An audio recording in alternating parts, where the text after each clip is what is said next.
ಭಾಳ ಇಷ್ಟಪಟ್ಟು ಮಾಡಿದೆ, ಕಷ್ಟಪಟ್ಟು ಮಾಡಿದ್ರೆ ಗೊತ್ತಿಲ್ಲ ನನಗೆ, ಇಷ್ಟಪಟ್ಟು ಮಾಡಿದೆ ಸಿನಿಮಾ. ನನಗೆ ತುಂಬ ಖುಷಿ ಆಯ್ತು. ಅರೆ ಈ ಸಿನಿಮಾದಲ್ಲಿ ನಾನು ಇದ್ದೀನಿ ಕಣೆ ಅಂತ ಒಂದು ಹೆಮ್ಮೆ ಆಗುತ್ತೆ ನನಗೆ. ಅಪ್ಪು ತೂಕ ನಾವು ತೂಗಕ್ಕಾಗುತ್ತೋ ಗೊತ್ತಿಲ್ಲ ನನಗೆ, ಬಟ್ ಈ ಪಿಕ್ಚರ್ ನನಗೇನು ಇಷ್ಟ ಆಯಿತು ಅಂತ ಯಾತಕ್ಕೆ ಒಪ್ಕೊಂಡೆ ಅಂದರೆ, ಒಂದು ಒಳ್ಳೆ ಸಮಸ್ಯೆ ಇದೆ, ಒಂದು ಒಳ್ಳೆ ಪ್ರಶ್ನೆ ಇದೆ ಎಲ್ರಿಗೂ.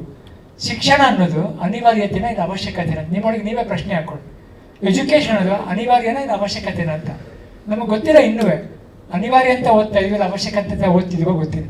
ಆ ಒಂದು ಮೂಲದಲ್ಲಿ ಒಂದು ಚಿತ್ರದ ಒಂದು ಕಥೆನ ಎಣೆದು ಸಿನಿಮಾ ಮಾಡಿದ್ದಾರೆ. ನನಗೆ ಕೆಲವು ಡೈಲಾಗ್ಗಳು ಕೊಟ್ಟಿದ್ದಾರೆ ಸಿನಿಮಾ, ಅದನ್ನು ಮಾತಾಡೋಷ್ಟು ತೂಕ ನನಗೆ ಇತ್ತೋ ಗೊತ್ತಿಲ್ಲ, ಬಟ್ ನಾನಂತೂ ತುಂಬ ಕಲ್ತ್ಕೊಂಡೆ ಮಾತಾಡಿ ಅಂತ.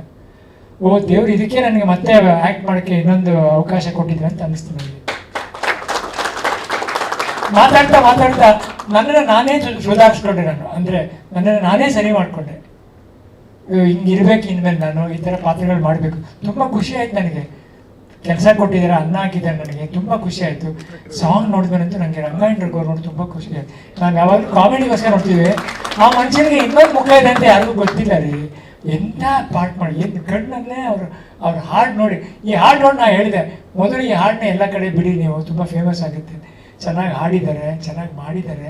ತೂಕ ಅದೇ ನಾನು ಮಾಡಿ ತೂಕ ಅಲ್ಲ, ನಿಮ್ಗೆ ರಂಗಾಯಣಗಳು ಇಂಥವ್ರು ಮಾಡೋದು ತೂಕ. ಪಾತ್ರ ಯಾವಾಗ ಮನ್ಸಲ್ಲಿ ನಿಂತ್ಬಿಡುತ್ತೆ ಅದು. ನಿಜವಾದ ರಂಗ ಸಮುದ್ರ ಅನ್ನೋ ಟೈಟ್ಲಿಗೋಸ್ಕರ ಒಪ್ಕೊಂಡೆ ನಾನು. ಮೊದಲನೇದಾಗಿ ನನಗೆ ಡೈರೆಕ್ಟರ್ ಫೋನ್ ಮಾಡಿ ರಾಜ್ಕುಮಾರ್ ಮಾತಾಡಿದ್ರು. ನನಗೆ ಎಲ್ಲೋ ಒಂಥರ ಅಪ್ಪ, ಆ ಹೆಸರು ಅಂತ ನನಗೆ ಒಂಥರ ಆಗ್ಬಿಡ್ತು. ಹೆಂಗಿದೆ ನೋಡಿ, ನನಗೆ ಸ್ಟ್ರೋಕ್ ಎಲ್ಲ ಆದ್ಮೇಲೆ ಮೊದಲನೇ ಪಿಕ್ಚರ್ ಬಂದು ಅಮ್ಮನ ಮನೆ ಬಂತು. ಅವಾಗ ಪಿಕ್ಚರ್ ಹೆಸರು ನನಗೆ ಅಮ್ಮನ ಮನೆ. ನಮ್ಮ ಅಮ್ಮನೇ ಕಳ್ಸ್ಕೊಟ್ರೆ, ನಮ್ಮ ಅಮ್ಮ ತೀರೋಗಿ ಸ್ವಲ್ಪ ದಿನ ಆಗಿತ್ತು.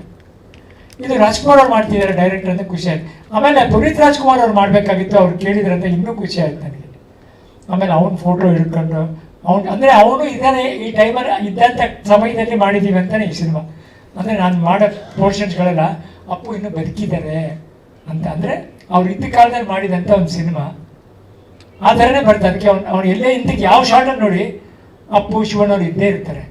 ಇದೊಂದೊಂಥರ ನಮ್ಮ ಕುಟುಂಬದ ಜೊತೆ ಆ್ಯಕ್ಟ್ ಮಾಡ್ದಂಗೆ ಆಯ್ತು ನನಗೆ. ತುಂಬ ಥ್ಯಾಂಕ್ಸ್ ಅಪ್ಪ, ಒಂದು ಒಳ್ಳೆ ಅವಕಾಶ ಕೊಟ್ಟರೆ. ನಾನು ಯಾವತ್ತೂ ಮರೆಯಲ್ಲ. ನೀವು ಇನ್ನೂ ಎಲ್ಲೆಲ್ಲಿ ಹೋಗ್ತೀರಿ, ಏನೇನು ಪ್ರಮೋಷನ್ ಬಂದರೂ ನಾನು ಪ್ರೀತಿಯಾಗಿ ಬಂದು ಮಾಡ್ಕೊಡ್ತೀನಿ ಅಪ್ಪಾಜಿ. ನನ್ನ ಕರ್ತವ್ಯ, ನನ್ನ ಕೆಲಸ. ತುಂಬ ಖುಷಿ ಆಯ್ತು ಅಪ್ಪಾಜಿ. ಅದೊಂದು ಸಾಂಗ್ ನೋಡಿದ್ರೆ ಸಾಕು ಅನಿಸ್ತವೆ, ಈ ಸಿನಿಮಾದಲ್ಲಿ ನಾನು ಇದ್ದೀನಿ ಅಂತ ಖುಷಿ ಆಯಿತು. ಒಳ್ಳೇದಾಗಲಿ ಅಪ್ಪಾಜಿ, ಇಡೀ ತಂಡಕ್ಕೆ, ಇಡೀ ಸಿನಿಮಾ ರಂಗಕ್ಕೆ, ಇಡೀ ಸಿನಿಮಾ ತಂಡಕ್ಕೆ ಒಳ್ಳೇದಾಗಲಿ. ದೇವ್ರು ನಿಮ್ಮ ಜೊತೆ ಇರ್ತಾನೆ ಅಪ್ಪಾಜಿ. ನಾನಂತೂ ತುಂಬ ಖುಷಿಪಟ್ಟೆ. ಎಲ್ಲರಿಗೂ ನಮಸ್ಕಾರ, ಎಲ್ಲರಿಗೂ ಹೊಸ ವರ್ಷದ ಶುಭಾಶಯಗಳು.